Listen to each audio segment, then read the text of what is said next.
There was a moment, quiet, almost routine, when Margaret believed she had just made the safest investment of her life. Not risky, not speculative, not complicated. Safe. That's the word that convinced her. Not high return, not fast money, but guarantee. And that single word would cost her everything she had spent 40 years building. Margaret was 65 years old, recently retired.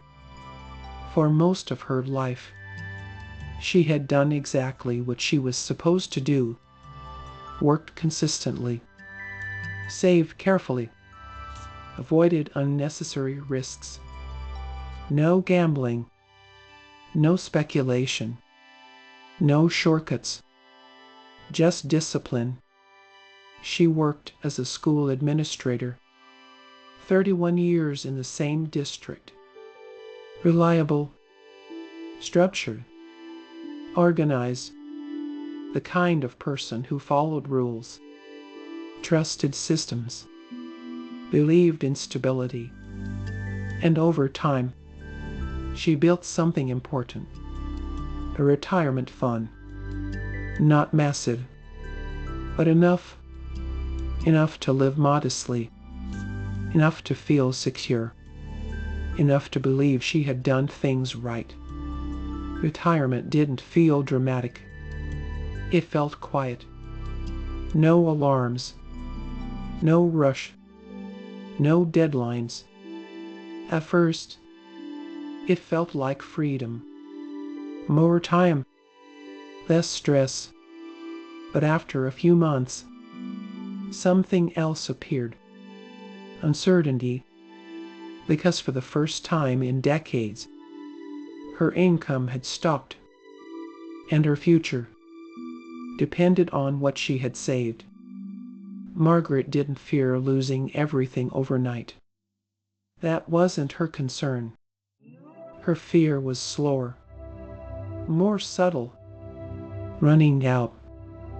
Not today, not next year, but 10 years from now.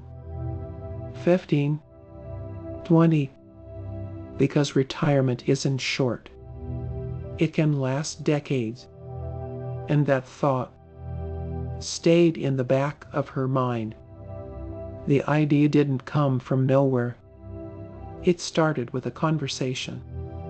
A friend, someone she trusted. They were having coffee, talking about retirement, expenses, savings, the future. And then the friend mentioned something. I found an investment that pays steady returns. Margaret looked up. What kind of investment? The friend smiled. Low risk, consistent income, almost guaranteed. And that word appeared again. Guarantee.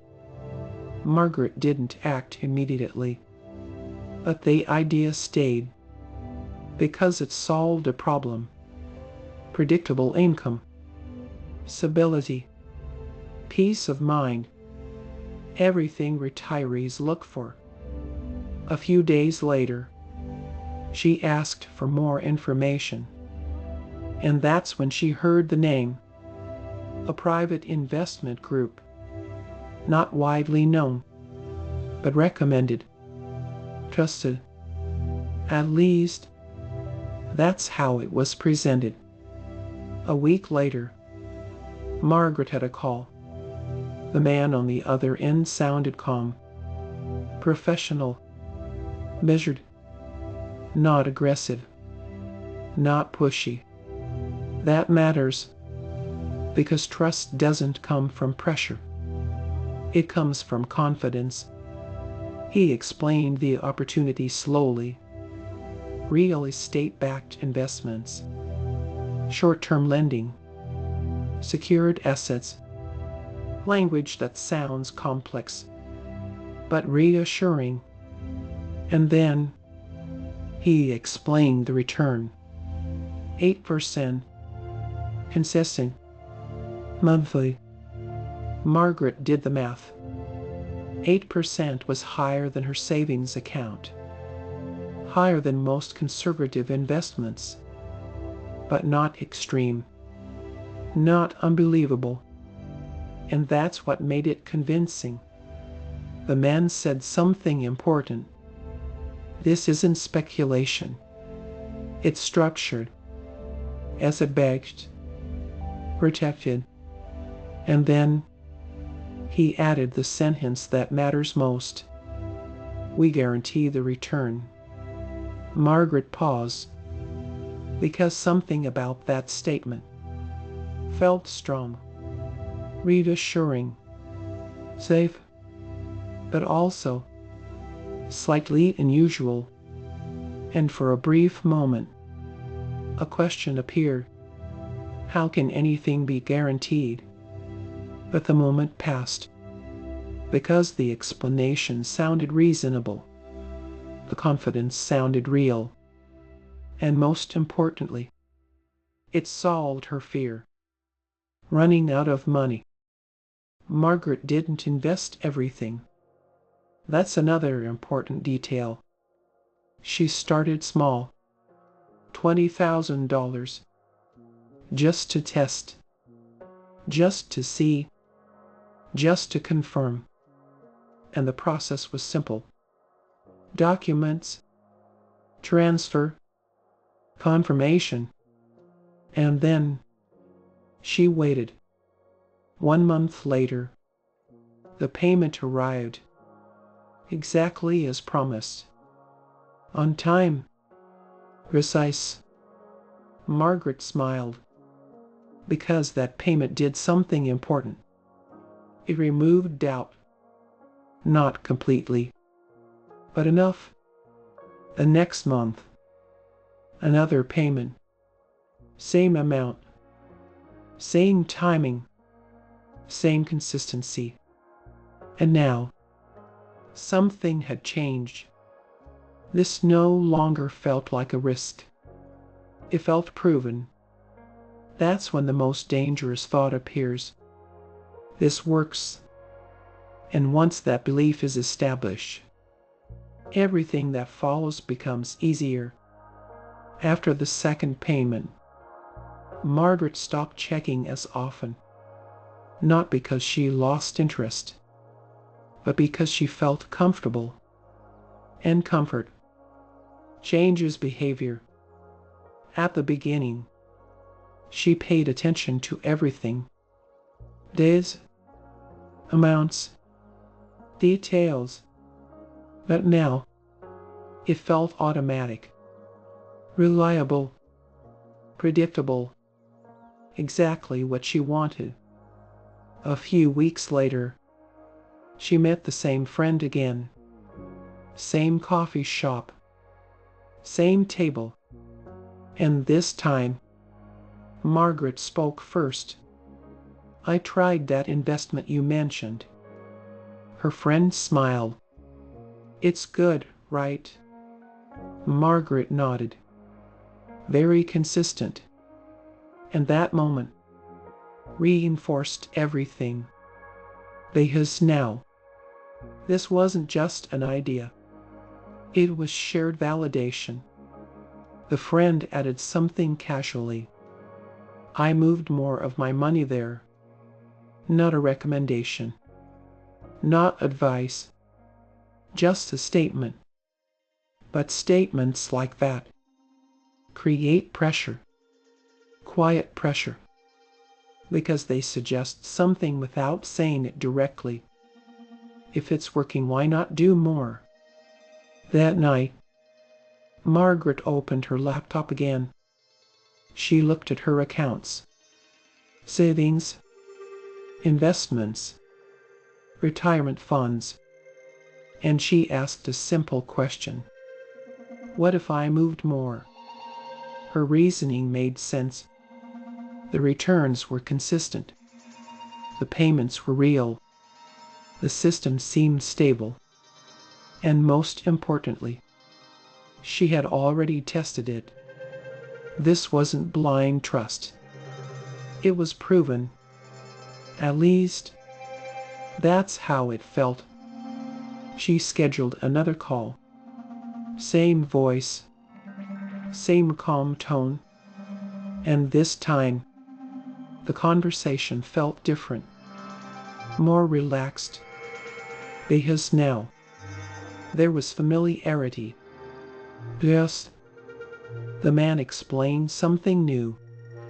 Larger investments received priority allocation, better structuring, more stability. And again, everything sounded reasonable. Then he said something subtle. Most of our long-term clients increase their position after the first few months. Not pressure, but direction. A path. And once a path is presented, people tend to follow it. Margaret didn't rush, but she didn't resist either.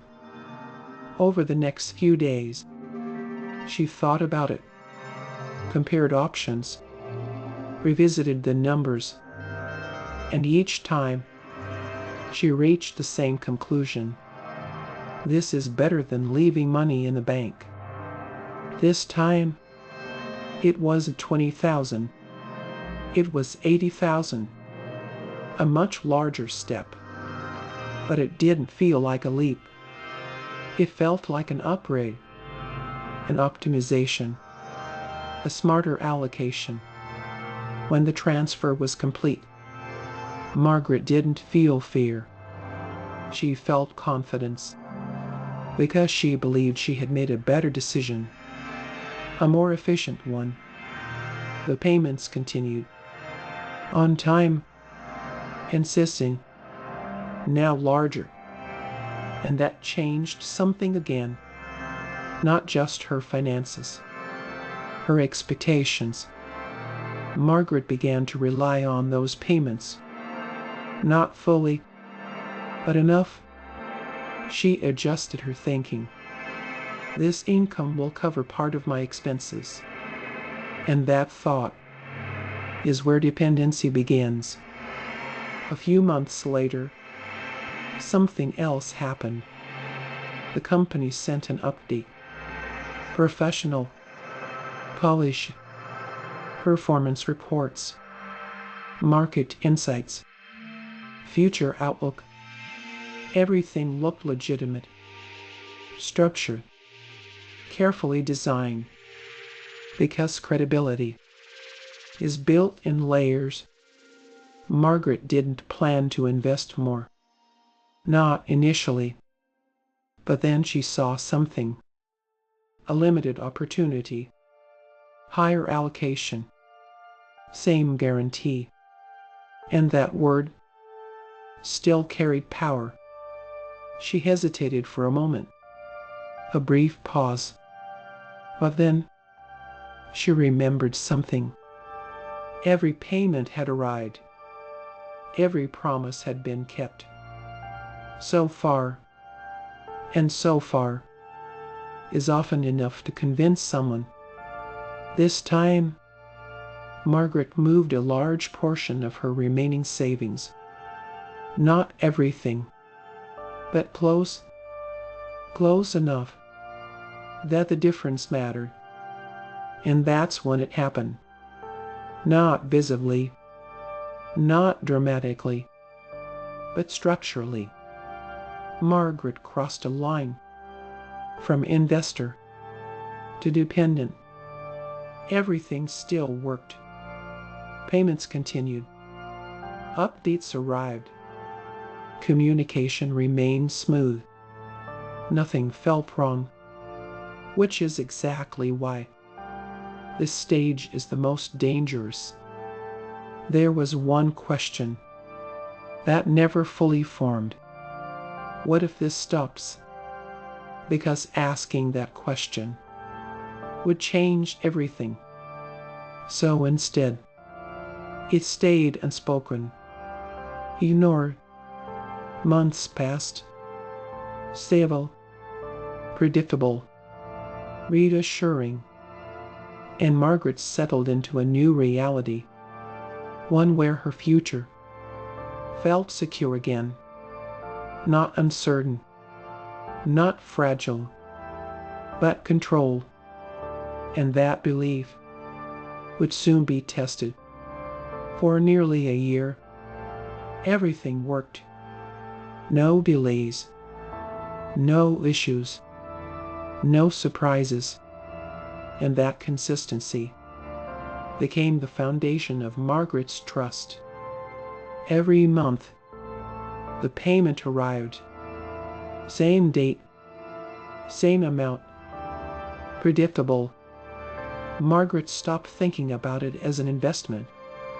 It felt like income, reliable income. And when something becomes part of your routine, you stop questioning it. Then one month, the payment was late. Not missing, just late. 3 days. Margaret noticed immediately, because routine creates expectation. But she didn't panic. 3 days isn't alarming. Things happen. Delays happen. Before she even called, an email arrived. Professional, polished. It explained a minor processing delay. Temporary, technical, already resolved. And at the end, a reassuring sentence. All payments will resume as scheduled. Margaret read it carefully and accepted it, because everything until that point had been consistent, reliable, proven. 2 days later, the money came in, full amount, no issue. And just like that, the concern disappeared. This is how trust works. Not built in one moment, but reinforced over time and protected by past experience. Because when something has worked repeatedly, people give it the benefit of the doubt. A few months later, it happened again. This time, a week late, slightly longer, slightly different, but still not alarming enough. Another message arrived, more detailed this time. It mentioned market conditions, liquidity timing, internal adjustments, complex language, but reassuring tone. Always reassuring. Margaret felt something new.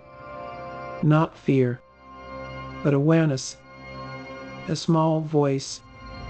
Quiet. What if something is changing? That voice mattered. But it didn't last, because another thought quickly replaced it. They've always paid. And that thought was stronger. By now, Margaret had adjusted her finances, her lifestyle, her expectations. Those monthly payments were no longer optional.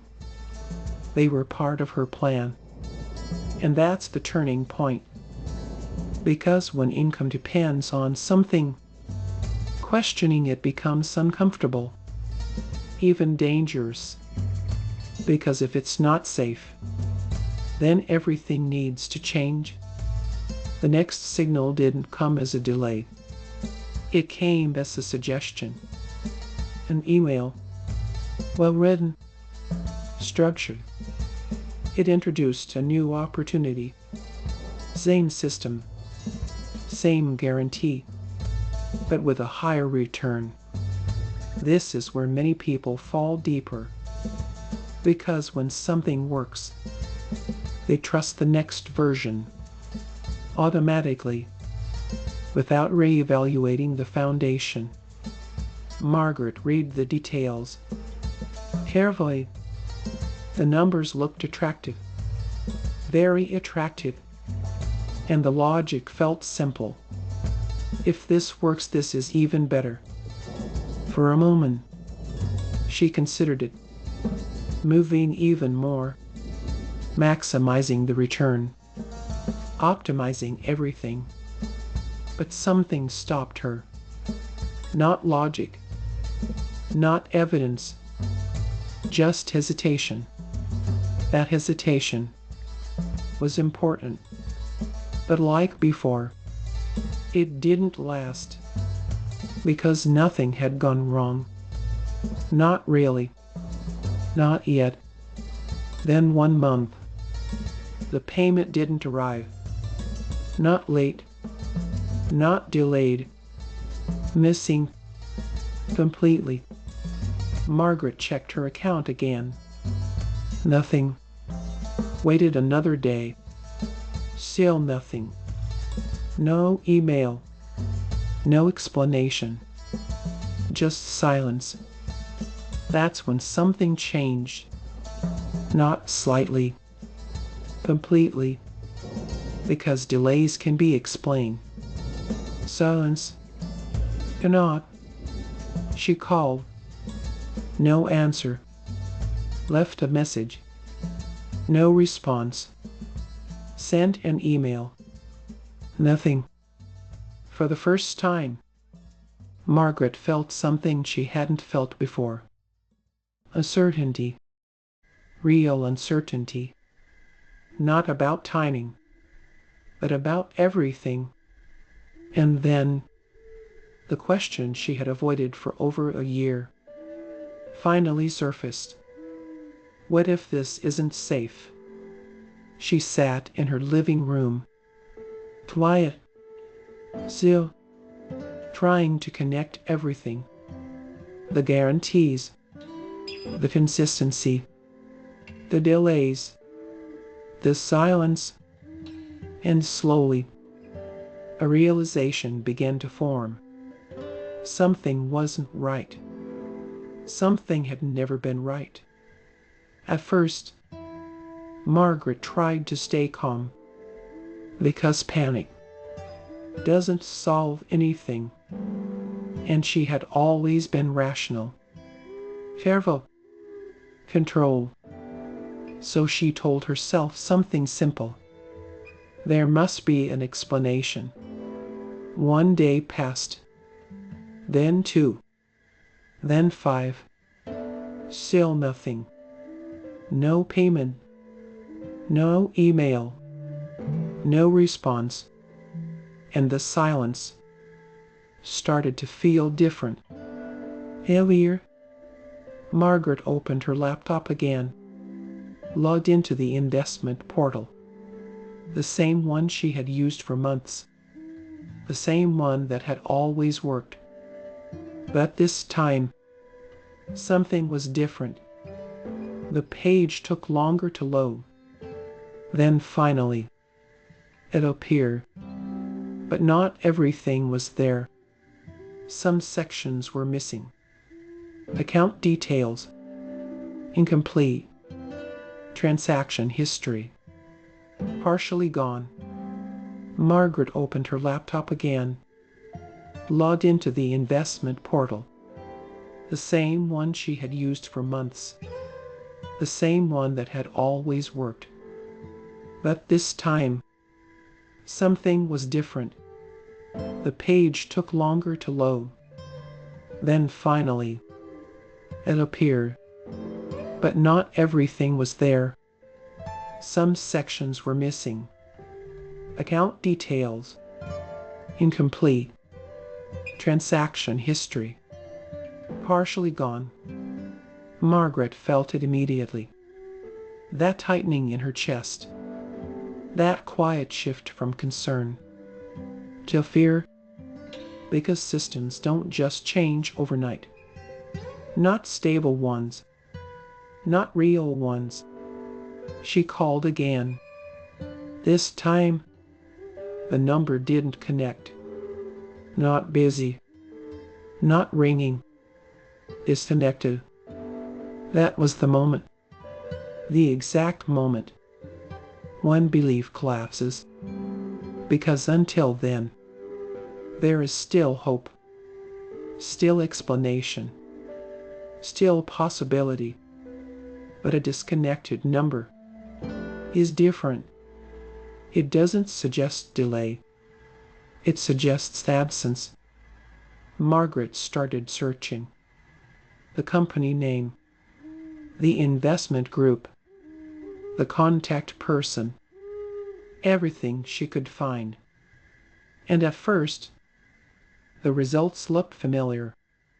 The same website, the same descriptions. But then, she noticed something. Links stopped working. Pages didn't load. Information disappeared. And slowly, piece by piece, the truth began to appear. This wasn't a delay. This wasn't a technical issue. This was something else. But even then, Margaret resisted the conclusion, because accepting it meant accepting something much bigger. Thus, not temporary, permanent. She contacted her bank, explained everything, transfers, payments, the situation. The representative listened carefully, then asked one question. How long have you been sending money? Margaret answered, quietly, about a year. There was a pause. Then the response came. Dumb, professional, but unmistakable. Ma'am, this may be a fraudulent investment. That word, fraudulent, landed heavily, because it changes everything instantly. It removes all ambiguity, all hope of a simple explanation. Margaret looked at her records. Transfers, days, amounts, 20,000, 80,000, more. In total, it was nearly everything she had invested. And that's when it became real. Not in theory, not as a possibility, but as a fact. The money was gone. Margaret didn't cry immediately. She didn't react dramatically. She sat still, completely still, because sometimes shock doesn't look like panic. It looks like silence. And then one thought appeared. I thought I was being careful, because she had been, for decades, disciplined, responsible, cautious, and still, this happened. That's what makes situations like this so powerful. They don't target reckless people. They target careful people. Because careful people trust systems, trust structure, trust consistency. And that trust is what gets used against them.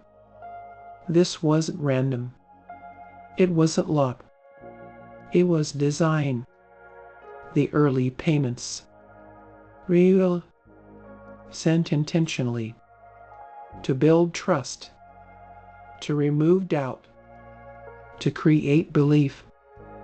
And once that belief was strong enough, the system changed. The money stopped. The company disappeared. This type of scheme follows a pattern. First, credibility. Then, consistency. Then, expansion. And finally, disappearance. And by the time it disappears, the damage is already done. Margaret reported everything.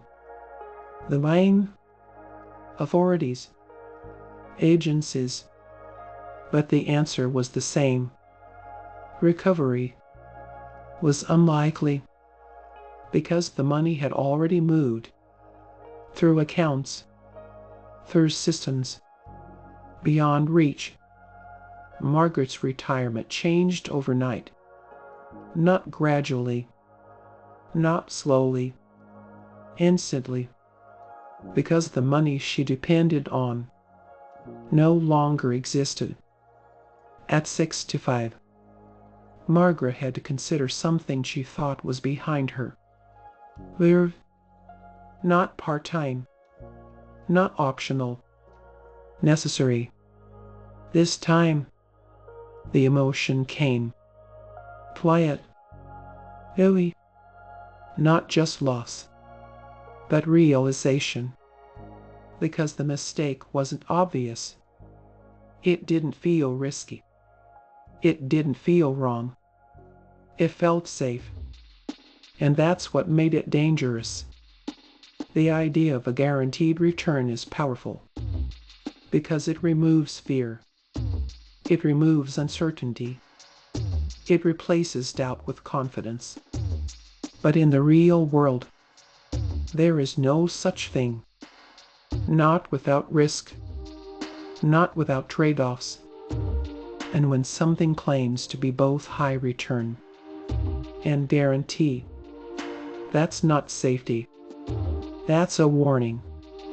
Before any investment, there is one question worth asking. If this fails, what happens to me? Not how much will I earn, but what is the risk? Because ignoring that question is where most financial damage begins. Margaret didn't lose her money in one moment. She lost it gradually, through trust, through consistency, through belief. And by the time the truth appeared, it was too late to change it. Because the most dangerous financial lies are not the ones that sound unrealistic. They are the ones that sound safe. The ones that feel stable. The ones that seem designed for people who are trying to do the right thing. And sometimes, the difference between a secure retirement and starting over is just one word: guarantee.